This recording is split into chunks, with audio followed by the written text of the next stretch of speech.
Estamos con la OTAN. Eterna no hablará en actos públicos, ni la verán practicando sexo ni comiendo.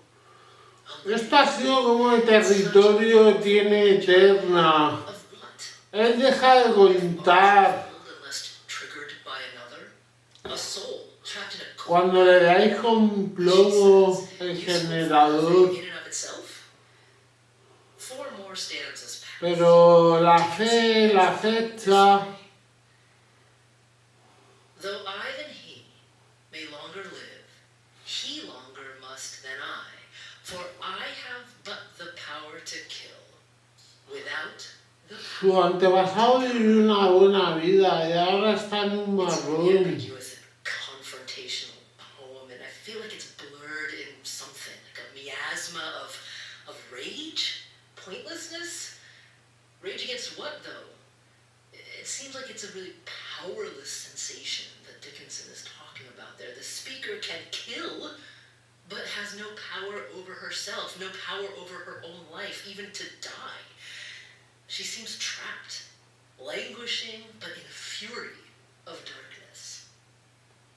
Now, I can't really claim to understand exactly what Emily Dickinson was trying to communicate there. She is a challenging poet, but Corey Keyes, I wonder, as you hear those stanzas, how do the words fall on your ears? Well, it sounds to me like somebody who is really struggling with living a life that doesn't quite feel like it's their own. And I think we've all been there. I have myself when I've looked in the mirror some days, looked at that person and not recognized them. And I'd become a person that I never thought I would become. And that's a place where I start to feel empty and lost, and where I feel a sense of no control. So I suspect, at least my interpretation, that's a wonderful poem. I'm not familiar with it, Egna, but she is getting at something to the effect that I'm suddenly living a life or becoming a person that I no longer recognize. And yet I feel a kind of anger at what has become of me. Yeah. Well, Corey, we're so delighted to have you on the show today. Corey's author of a book called Languishing, How to Feel Alive Again in a World That Wears Us Down. And he's also Professor Emeritus of Sociology at Emory University. And I guess I should call you Professor Keyes here. I just jumped to being very familiar with you by saying Corey. Forgive me for that. But you say you have experienced this languishing, if I just use the title of your book, in your own life. And actually, as you write about it, at quite a young age. Can you tell us that story? Yes, the book begins with a disclosure of my own. And the book is in part pieces of memoir of how my struggles with various demons, if you will, one of which was languishing, has guided my research in my life and my own search for flourishing. But we'll get to that. I was 16 years old, and I was tuning in on the FM radio to a weekly concert called the King Biscuit Flower Hour. And suddenly, Jackson Brown appeared, and he was the guest for that evening, and he had just recorded his live album, which is very famous, called Running on Empty. He played that song. And as I listened to the lyrics, Running on Empty, it simply spoke to me. For the first time I felt recognized, because he was describing what life is like on the road, where you pack up and go to one town after another, you give yourself away, and then you move on. And I think there is this sense of exhaustion and emptiness, like you're emptying your creativity and your soul on the road. And that's what I felt as a very young person at age 16. And part of the reason for that was, as I described, at 16 I was finally in a loving and safe home, where my grandparents had adopted myself and my sister, and where they were in retirement. And they took us out of a very violent situation. And once that I was free of all that fear and violence. I suddenly was left with this hollow, empty feeling. And I think that's what trauma and abuse and all the problems that many of us experience, whether it's all the isms, sexism, homophobia, racism, what that does to us, it takes away all the things that make life meaningful and good. It leaves us empty. So that was where I started. And I must tell you, languishing is kind of a regular guest in my life. Almost every afternoon it visits. But now I know why it's there. And I look at what's missing and what I need to take care of tomorrow. So, yeah. If I may, can you tell us a little bit more about your younger years? Because I'd like to see how what you experienced that led to this recurrent sensation or experience of languishing perhaps differs from, I don't know, the typical state of flux and uncertainty and unknowingness that many teenagers just have, right? Because that's a part of growth in life in those teen years. But when you said that you had quite a traumatic childhood, are you able to tell us a little bit more about that? Sure. I read about it somewhat in the book, and I didn't want to overwhelm the reader in particular, but there was an article that was done in the Guardian Observer magazine that got very specific, and I decided to tell the details of the story because I think a lot of us, there are a lot of people with significant trauma in their lives, often that come in childhood. And I don't think we feel comfortable telling our stories to the world and our struggles and how it's informed our search for something good and how it led to something that many might call it an accomplishment. So, yeah, there was regular daily abuse, very physical and very violent, and it was so overwhelming that the only way I could adapt as a child, and I saw this in my sister too, was we shut down. And psychiatrists call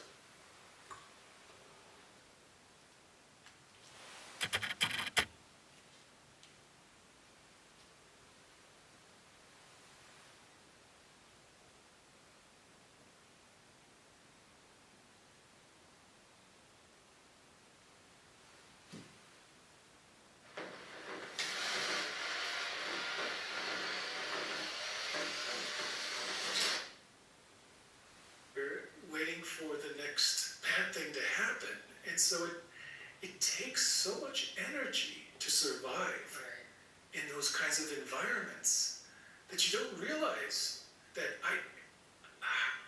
until you're away from it, how exhausted and empty it creates that empty hole in you. And so, it was. If you were to, maybe your listeners are familiar with the Adverse Childhood Experiences study, and typically the ACEs study measures and looks at the number of ACEs, and the highest level is 4 or more. And typically adults who have had childhood adversity at levels 4 or more typically have some pretty undesirable outcomes in adulthood. My ACE score was 7, just to put it into context.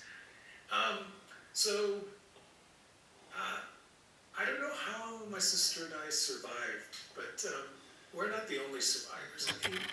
People find a way to get through these things, but it takes a toll. And what it did for me was take the person that I was to become and replaced it with something that was a ghost, and I had to rebuild myself once I was adopted. So this acute, very acute, hyper-aware survival mode as a child, which, as you very correctly put it, consumes all the energy of a human being, right? When you were in a safer place years later, as you described, that then the receding tide of the abuse left behind this sense of languishing that you shared about that sort of was made manifest when you were 16 or you realized it. So how would you define then more broadly from that experience when we're talking about languishing? What exactly are we talking about? Well, we can talk about it in two ways. In the way people sort of describe it, we'll call that sort of the existential version. And then we can talk about the way in which, as a scientist, I came to measure and actually diagnose it. But existentially, what people, the words that people use to describe this condition is rather haunting to me. Some talk about it as a piercing void in their soul. It's interesting, a lot of people use the reference, it's a problem with their soul, which I take to be their spirit has gone missing. Another version is that that's very haunting to me, and I felt this, is as if you're alive, of course, but you feel like you're dying inside, like you're half alive, or that you're stuck or stagnant. Another very common description, and of course, the canonical one is this sense of emptiness. And by that, if you probe people, what they're talking about is that they don't feel anything good, or not much of it, but they don't feel anything bad or much negative. So and I refer to M. Byhold's, Numb Little Bug, the song in the book, and it's that sense that you become numb, emotionally. Well, Professor Keyes, hang on here for just a minute, because we do have to take a quick break. The book is Languishing, How to Feel Alive Again in a World That Wears Us Down, and we'll have more in just a moment. This is On Point. It's WNYC, and it's On Point on 93.9 FM, AM 820, and live streaming at WNYC.org. Good evening, I'm Ian Levinson. Coming up at 9, the Radio Lab team embraces the overlooked and often avoided critters that claw, pinch, and bite their way through the world, with mysteries involving the role of chaos, evolutionary destiny, and a thousands-of-year-old burial practice. That's coming up at 9 on 93.9 FM. If you're joining us on AM 820, it's fresh air. Pretty clear skies across our listening area. In Princeton, New Jersey, it's 54 degrees. At the east end of Long Island, out on Riverhead, it's 48 degrees, and in Central Park, 53 degrees. And it's clear skies for tonight, lows in the mid-30s, sunny for tomorrow, with highs in the lower 60s. It's WNYC. Support for WNYC comes from American School of Classical Studies at Athens, presenting a lecture by Emily Wilson, translator of the Iliad and the Odyssey, May 8th at 6 p.m. at St. Bart's Church in Manhattan. More at ascsa.edu.gr. Join New York Public Radio's Community Advisory Board and help determine how to meet the needs of WNYC and WQXR listeners. Apply by Tuesday, April 23rd. Details at 646-829-4000 or wnyc.org/CAB. Support for On Point comes from Angie, dedicated to helping homeowners find skilled pros to get their home projects done well. From everyday repairs to dream remodels. Reviews, pricing, and booking are at Angie.com or on the Angie app.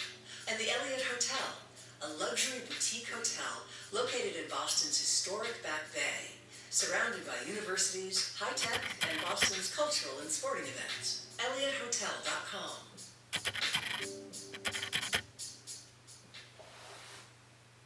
You're back with On Point. I'm Meghna Chakrabarty, and today we're speaking with Corey Keyes. He's Professor Emeritus of Sociology at Emory University and author of Languishing, How to Feel Alive Again in a World That Wears Us Down. And Professor Keyes, what I'd love to do is sort of touch down on recent history and explore with you why this sense of languishing seems to have really resurfaced broadly amongst people, and then also go back in time, because I think this sensation of languishing has been called many different things over many centuries. So let's start with the recent times, and you talk about this extensively. I believe there was a survey done somewhere, I don't remember where, New York Times maybe,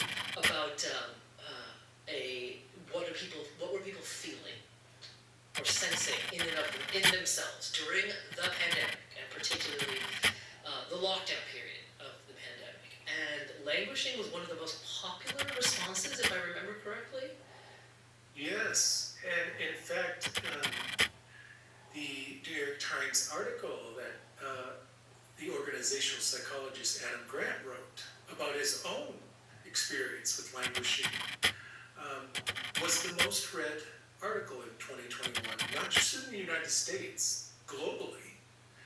So it was a remarkable moment. I never imagined that it would take a pandemic, or that I would even experience a pandemic for that matter, but that it would take a pandemic to raise awareness of this, what seems to be an invisible condition that's now out of the closet, if you will. So he wrote about, but so what was it about the pandemic that made people feel like they were languishing?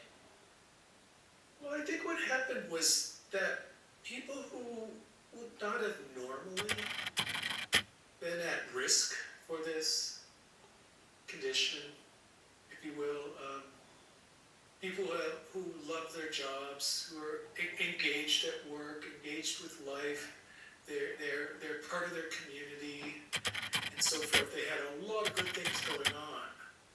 Were suddenly put in a situation where all those things were taken from them, and I think for many people that was quite shocking, because what it did to them, it put them in this place where they never felt before, or never gone. And as I said in other interviews, the pandemic was the great equalizer. People who were much more likely and had experienced languishing quite often were now joined with people who had never or rarely experienced it. And suddenly there was this uprising, if you will, or upswelling of people talking about it or wanting to know, well, what is this condition? Because I found it interesting. A lot of people say, well, I know I'm not depressed. I'm not sad. I don't want to, I've not lost all interest in life, but something is missing. Something has gone astray. And so I think the pandemic was the great equalizer, and it didn't matter what kind of country you were living in, what culture, it happened to everyone. Yeah. In So, one form or another. so you touched on something very important, because I wanted to ask you how to differentiate between diagnosable clinical depression, which has a definition in the DSM, right? The Diagnostic and Statistical Manual, and that versus languishing. But just to go over some of the terms here, like depression is diagnosed through a combination of symptoms over a period of several weeks. If you're a caregiver or medical professional trying to diagnose it, right? There's that depressed mood, as you talked about, which can be marked by a lot of different things. I mean, sadness is one of them. There's also emptiness, hopelessness, which sounds a little bit like languishing. Loss of interest or pleasure in basically anything that defined you in life.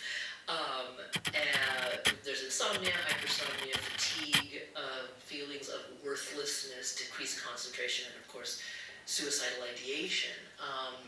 So a combination of those things can lead to a diagnosis of depression.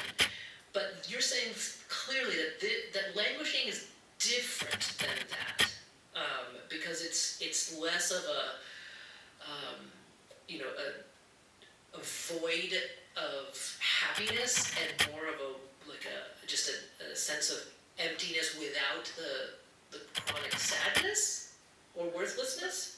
Well, here's where it gets a little tricky, and see if I can thread this needle. One difference between the two is that depression, the list of symptoms are all framed negatively, right? There's a loss of pleasure, there's presence of sadness that's persistent. Your sleep patterns have changed such that you're sleeping too much, too little. Your eating habits have changed such that you're overeating or you're not eating enough suddenly. And languishing is the absence of a host of things that are framed in terms of questions, positively. Right. Like, does your life have a sense of purpose or direction? Are you being challenged to grow and become a better person? I'm just giving you some examples of these. Do you like most parts of your personality? Are you able to manage the daily responsibilities of your life? Do you feel happy, satisfied, or interested in life? And isn't it interesting that there is one overlapping question, that's about interest in life, or the loss of interest or pleasure. But languishing is the absence of positive qualities, if you will. It's not necessarily, just because you don't have, let's just talk about it in a framework of a typical day. Yeah. Many of us have had a day where nothing good has happened, but just because nothing good has happened, it doesn't mean that everything was terrible, or that you felt angry or sad. And conversely, I mean, many of us have had days where nothing bad has happened, or we didn't feel angry, sad, but it doesn't mean that a whole bunch of really good things happened either. And so, languishing for many people can be the absence of these positive qualities, but it doesn't necessarily blur into the presence of all those negative qualities that define depression. You know, I'm looking at, because you had refocused my mind that it was Adam Grant, right, in the New York Times. I just pulled up his 2021 article, and here's how he described it. It's exactly along the lines of what you're saying, Professor Keyes. He calls languishing the neglected middle child of mental health. And he calls it the void between depression and flourishing. You don't have to have all the symptoms of mental illness, but you're not the picture of mental health either. Exactly. Yeah, so it's really fascinating. And you know, actually, there are, I don't want to equate the two, obviously, but there are tiny echoes between what Grant describes may have afflicted people during the pandemic and what you told us about your own life history, Professor Keyes, because he talks about how, you know, in the first weeks or even months of the COVID lockdowns, people were very much in a sense of fight or flight, essentially, because of what you said, that everyone's routines, the things that grounded us, had been removed by virtue of being in the lockdowns, and that can put you in a sense of self-protection, right? Yes. And then he says, but as that wore on, that heightened emotional awareness gave way to the dread of nothingness, because we weren't quickly returned to those things, the people that gave us meaning. Does that sound right? It sounds quite familiar to what I described in terms of my childhood, which was much more prolonged. But I think many people went through an intense and somewhat prolonged period of fear and uncertainty that increased in that hypervigilance that you talked about, that I experienced myself, that required a kind of a dedication of all your energy to try to understand and figure out what was going on. And I think people were willing to go there and try to invest so much energy because they thought this might not persist. And we were getting messages, well, this is going to be temporary. And then suddenly as it wore on, I think we took our foot off the gas pedals, and as we slowed down, it was just like what I experienced when I was finally adopted. When I slowed down, suddenly it caught up with me. That emptiness, that feeling, that weariness, that exhaustion.